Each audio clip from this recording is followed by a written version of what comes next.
Long ago, people lived happily under the rule of a king.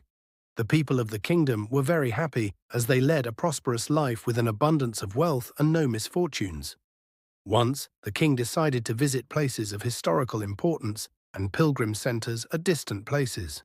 He decided to travel by foot to interact with his people. People of distant places were very happy to have a conversation with their king.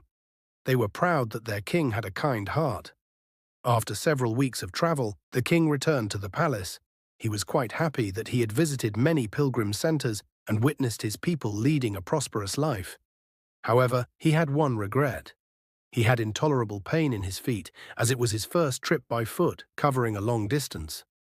He complained to his ministers that the roads weren't comfortable and that they were very stony. He could not tolerate the pain. He said that he was very much worried about the people who had to walk along those roads, as it would be painful for them too. Considering all this, he ordered his servants to cover the roads in the whole country with leather so that the people of his kingdom could walk comfortably. The king's ministers were stunned to hear his order, as it would mean that thousands of cows would have to be slaughtered in order to get sufficient quantity of leather. And it would cost a huge amount of money also.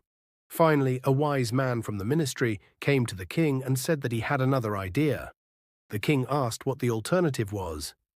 The minister said, instead of covering the roads with leather, why don't you just have a piece of leather cut in appropriate shape to cover your feet?